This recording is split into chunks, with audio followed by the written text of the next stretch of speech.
इस पर हमारी सोच है कि इसके लिए एडमिनिस्ट्रेशन और जनता हम दोनों जवाबदेह हैं।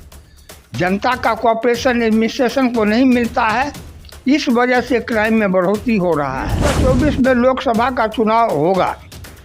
अगर पूर्व के इतिहास को यहाँ की जनता दिल और दिमाग में रखे तो मैं समझता हूँ कि भाजपा को सत्ता में नहीं आना चाहिए। हम तो खुश नहीं हैं। जब लोग अमन चैन की ज़िंदगी व्यतीत नहीं कर रहे हैं तो फिर वो सरकार उन लोगों के लिए बेकार है। बस में हम समझते हैं कि इससे बेहतर होना चाहिए और इसी चीज़ों की अपेक्षा सारे लोग कर रहे हैं। नमस्कार, बेगूसराय फ्रंटलाइन में आपका स्वागत है। इस वक्त मैं जदयू के वरिष्ठ नेता और सामाजिक कार्यकर्ता चितरंजन प्रसाद सिंह जी के आवास पर हूँ। यहाँ पर बुद्धिजीवियों लोगों का जमावड़ा है, बुद्धिजीवी लोग हैं। यहाँ पर वरीय अधिवक्ता वकील संघ के अध्यक्ष बैजनाथ प्रसाद सिंह जी हैं। वर्ष 2023 का समापन होने जा रहा है और 24 का आगमन होने जा रहा है। आपने 2023 में कैसा अनुभव किया? 2023 आपके लिए कैसा रहा और वर्ष 2024 के लिए आपकी क्या उम्मीद है? अभी हमारे सामने है वरीय अधिवक्ता और बेगूसराय जिला वकील संघ के अध्यक्ष बैजनाथ प्रसाद सिंह। आपसे जानना चाहता हूँ, क्या कहेंगे इस पर?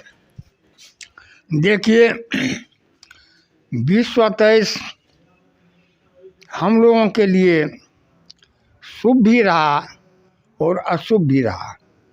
अशुभ इस माने में बहुत ऐसा कांड हुआ, ट्रेन का कांड, जिसमें बहुत सारे लोग मारे गए, लेकिन उसके बावजूद भी आश्चर्य होता है कि जो रेल मंत्री थे उन्होंने इस्तीफा नहीं दिया।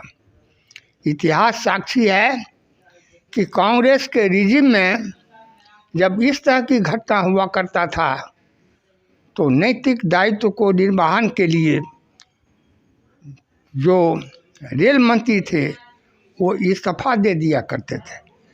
लेकिन इस माने में हम समझते हैं कि ये संपूर्ण हिंदुस्तान के लिए दुर्भाग्य है और जो निम्न स्तर के पदाधिकारी हैं केवल उन्हीं को दंडित किया जाता है और नैतिक दायित्व को निर्वहन करने के लिए वो इस्तीफा अपने नहीं देते हैं। आप वकालत पेशा से आते हैं और वकालत के क्षेत्र में कैसा रहा ये साल 2023?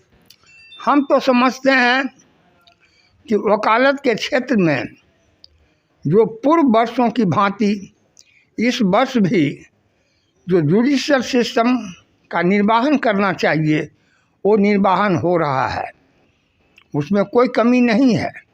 लेकिन क्राइम को कंट्रोल करने के लिए जो एडमिनिस्ट्रेशन होता है, हम एडमिनिस्ट्रेशन को ही जवाबदेह ठहराते हैं। जहाँ तक सेंट्रल एक्ट का सवाल है कि defence of India rule, crime controls act और ये सब सेंट्रल एक्ट है। इस सेंट्रल एक्ट का इम्प्लीमेंटेशन सही नहीं हो रहा है। इसके लिए जवाब मैं सेंट्रल को मानता हूँ, न कि बिहार के एडमिनिस्ट्रेशन को मानता हूँ। बेगूसराय ज़िले में बढ़ते अपराध, अभी जो अपराध में लगातार बढ़ रहा है, अपराध हो रहा है, इस पर आपकी क्या सोच है? इस पर हमारी सोच है कि इसके लिए एडमिनिस्ट्रेशन और जनता हम दोनों जवाबदेह हैं। जनता का कोऑपरेशन एडमिनिस्ट्रेशन को नहीं मिलता है, इस वजह से क्राइम में बढ़ोतरी हो रहा है। अगर जनता का सहयोग, जनता का कोऑपरेशन एडमिनिस्ट्रेशन को मिले तो हम समझते हैं कि क्राइम करने वाला व्यक्ति कहीं न कहीं तो छिपा होगा, किसी के घर में छिपा होगा, किसी के संरक्षण में वो पलता होगा, लेकिन नॉन कोऑपरेशन के वजह से वो एडमिनिस्ट्रेशन के चंगुल में नहीं आ रहा है।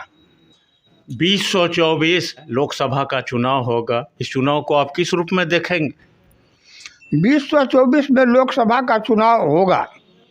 अगर पूर्व के इतिहास को यहाँ की जनता दिल और दिमाग में रखे तो मैं समझता हूँ कि भाजपा को सत्ता में नहीं आना चाहिए।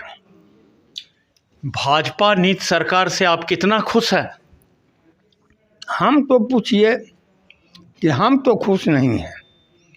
जब लोग अमन चैन की ज़िंदगी व्यतीत नहीं कर रहे हैं तो फिर वो सरकार उन लोगों के लिए बेकार है। नए वर्ष से आपकी क्या उम्मीद है? नए वर्ष में हम समझते हैं कि इससे बेहतर होना चाहिए और इसी चीज़ों की अपेक्षा सारे लोग कर रहे हैं।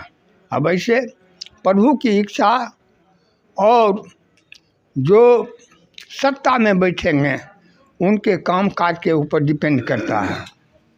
आपका नए वर्ष के लिए संकल्प? मेरा नए वर्ष के लिए संकल्प है कि मैं जिस पेशे से हूँ उस पेशे में अपनी ईमानदारी, कर्तव्य निष्ठा को बरकरार रखते हुए और चाहूँगा कि सही न्याय लोगों को मिले, सही न्याय लोगों को दिलवाएं, यही मेरी इच्छा है।